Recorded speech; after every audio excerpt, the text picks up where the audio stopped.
কতদিনের বাচ্চা নষ্ট করলে গুনাহ হবে না, এই বিষয়টা বিবাহিত নারী পুরুষ শোনা দরকার। অনেক বিবাহিত নারী পুরুষ আছে না জানার কারণে সন্তান হত্যার দায়ে কিয়ামতের ময়দানে আল্লাহর কাছে জবাব দেয়া লাগবে। কারণ আপনি সন্তান নিতে চাচ্ছেন না, কিন্তু দেখা গেছে আপনার অনিচ্ছাকৃত বশত পেটে বাচ্চা কনসেপ্ট হয়ে গেছে। এখন আপনি কি করবেন? আপনি যদি ভ্রূণ হত্যা করেন তাহলে তো আল্লাহর আসামির কাঠগড়ায় আপনাকে ভ্রূণ হত্যার দায়ে, গুপ্ত হত্যার দায়ে, রাসূল যেটাকে গুপ্ত হত্যা বলেছেন, এর দায়ে আপনাকে আল্লাহর আসামির কাঠগড়ায় জবাব দেয়া লাগবে। এখন আপনি কি করবেন? ইসলামের বিষয়ে কি কনসেপ্ট দেয়? আপনি ভ্রূণ হত্যা করতে পারবেন কিনা, কিংবা কতদিন বয়সে আপনি ভ্রূণ হত্যা করলে আপনার কোনো গুনাহ হবে না, আপনাকে এই বিষয়টা ক্লিয়ারলি বুঝতে হবে। কারণ রাসূল সাল্লাল্লাহু আলাইহি সাল্লামের হাদিস, রাসূল সাল্লাল্লাহু আলাইহি সাল্লাম এই ভ্রূণ হত্যাকে গুপ্ত হত্যা বলেছেন। কারণ আমরা যেটাকে ভ্রূণ হত্যা বলি, অর্থাৎ পেটের মধ্যে যেই সন্তানকে, জীবন্ত অনেক স্বামী স্ত্রী আছে, অর্থাৎ এই সন্তান পৃথিবীতে আসলে কি খাবে, কিভাবে চলবে, চলাফেরা করবে, নিজেরাই তো খাইতে পারি না, এইভাবে অর্থাৎ এই চিন্তায় এই সন্তানকে দুনিয়ার মুখ দেখতে দেয় না। ঔষধ খেয়ে কিংবা আধুনিক যন্ত্রপাতি দ্বারা এই সন্তানকে পেটের মধ্যে কি করে, জীবন্ত এই ভ্রূণটাকে নষ্ট করে ফেলে। এই ভ্রূণটাকে নষ্ট করে ফেলে, রাসূল যেটাকে গুপ্ত হত্যা বলেছে। আর জাহিলি যুগে জীবন্ত কন্যাকে বাবা কি করত? গোবর দিত। ওইটাকে দুটোটাকে একই সমান বলেছেন।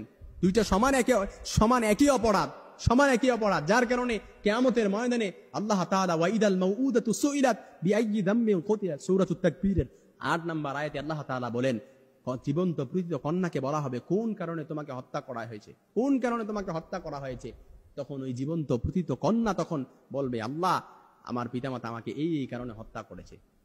তখন মনে রাখবেন, আপনাকে পাই টু পাই হিসাব ছাড়া আপনাকে এক পা কদমও সামনে যেতে দেয়া হবে না।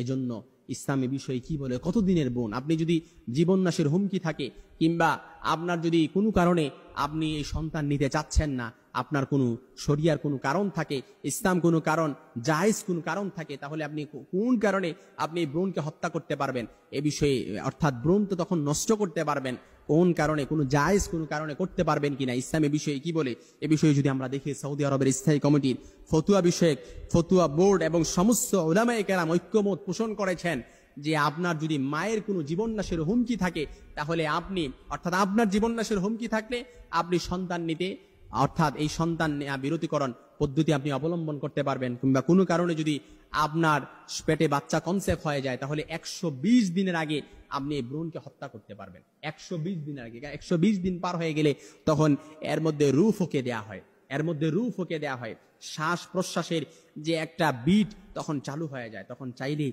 আপনি এটা কি করতে পারবেন না, নষ্ট করতে পারবেন না। তাহলে আপনাকে শিশু হত্যার দায়ে, গুপ্ত হত্যার দায়ে আল্লাহর কাছে তখন জবাব দেয়া লাগবে।